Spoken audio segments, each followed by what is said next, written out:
in the Republican or the MAGA party or whatever they're calling themselves these days. Things are not going to go quite the way people think they are. America is a nation with an irrefutable, ironclad constitution, and anyone who thinks that they can usurp it are in for a rude awakening. Why did Matt Gaetz, the former congressman who was nominated by President elect Trump to be his attorney general, suddenly withdraw his nomination? Tyrone Bowman Live. This might provide some answers. Check it out. Brian Taylor Choen. The video is courtesy of his program once I get it back up here. And just listen to this.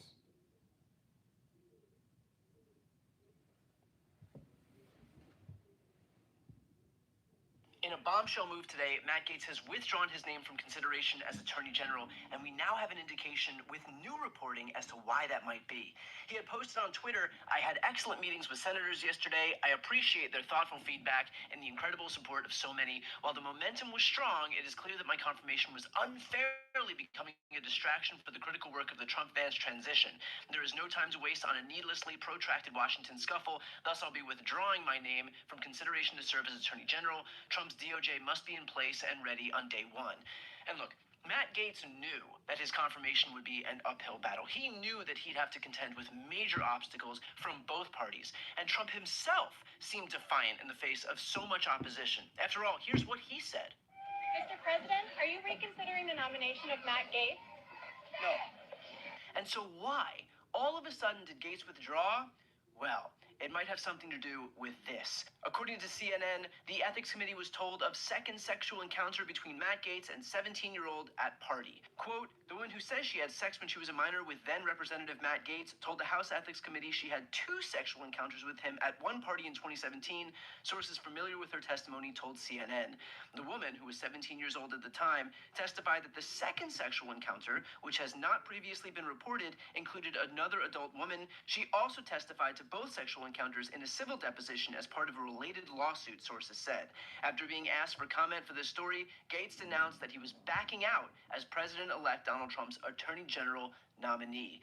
What's also clear is that the Republican Party was squandering all of its political capital navigating this shitstorm. This is supposed to be the Republican Party's honeymoon period, and yet they spent every single day running cover for an accused child sex trafficker? Are you kidding me?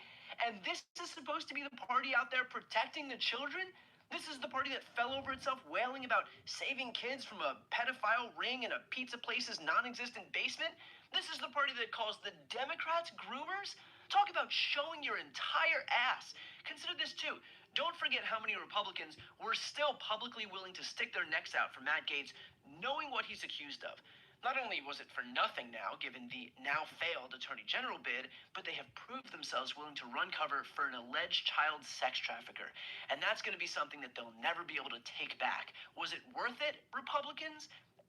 If you shop at Walmart, watch this immediately.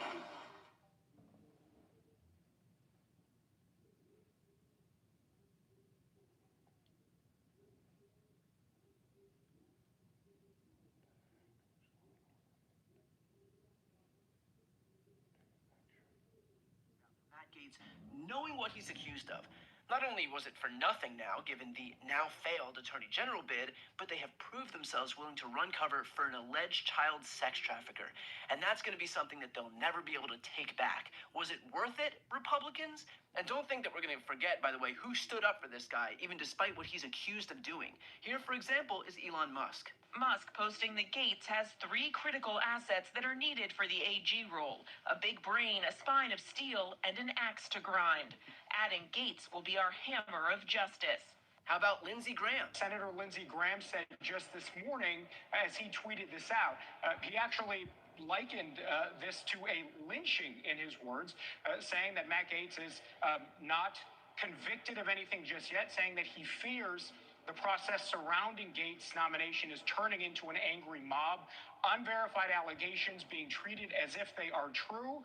He says, I've seen this movie before, and then again cautions his fellow Republicans. And of course, Trump's own transition team expressed their support for Matt Gaetz. President-elect Trump's team is defending his choice of former Congressman Matt Gaetz for Attorney General, saying that he is the right man for the job. Or how about when Marjorie Taylor Greene was so willing to go to bat for Matt Gaetz, even knowing what he's accused of, that she threatened to release all compromising information about her own party if they didn't back Gaetz' nomination. Quote, for my Republican colleagues in the House and Senate, if we are going to release ethics reports and rip apart our own that Trump has appointed, then put it all out there for the American people to see. All the ethics reports and claims, including the ones I filed, all your sexual harassment and assault claims that were secretly settled paying off victims with taxpayer money, for the entire Jeffrey Epstein files, tapes, recordings, witness interviews. But not just those, there's more. Epstein isn't the only asset. If we're going to dance, let's all dance in the sunlight. I'll make sure we do. Not only is it pretty unfortunate that she was willing to go to these lengths to stick her neck out for an alleged child sex predator, but it sure does sound like she's harboring information that might expose a lot of her Republican colleagues as predators themselves. So tell me, all this time that Republicans have been beating their chests as the party of family values, how many of them are molesters or predators or rapists? How big of an open secret is it among the GOP that their own party, their own colleagues, are composed of these people? The next time that Republicans lash out at Democrats as groomers, maybe consider that they're just really, really good at projection. And so now the question becomes, what happens next? Well, that's bad news for Matt Gaetz because it still seems that there is an appetite for the ethics report to be released. Congressman Choen released a statement saying, while I welcome the news that Matt Gaetz is withdrawing from consideration for Attorney General, it remains important that the Gaetz report be made available to the American people. And of course, it was also Representative Kasten who introduced a privilege resolution to force a full House vote on the floor to get this report released. I rise to give notice of my intent to raise a question of the privileges of the House. The gentleman is recognized. The form of the resolution is as follows. House Resolution, directing the Committee on Ethics of the House of Representatives to release to the public the committee's report on its investigation into allegations against former Representative Matt Gaetz.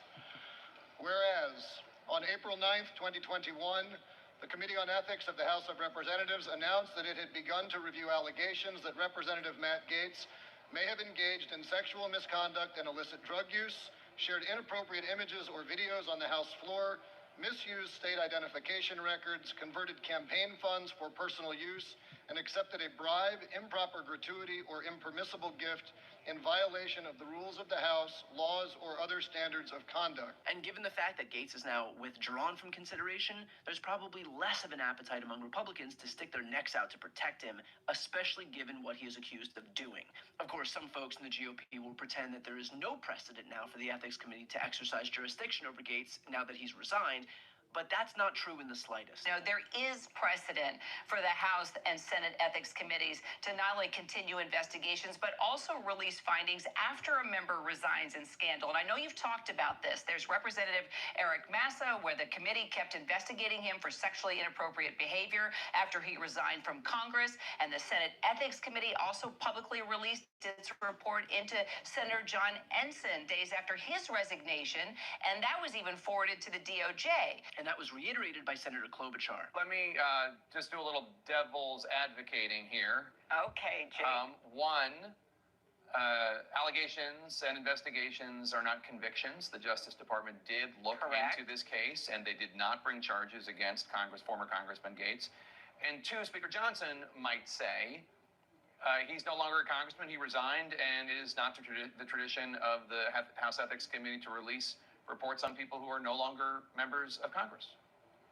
Well, first of all, this has happened a number of times with a Republican senator when he left for the good of the public. The report was released, and a Democrat in the House of Representatives once left, and the report was released after. So that's not true. These reports have been released. So we'll keep hearing about accountability and draining the swamp from these Republicans and the Trump team.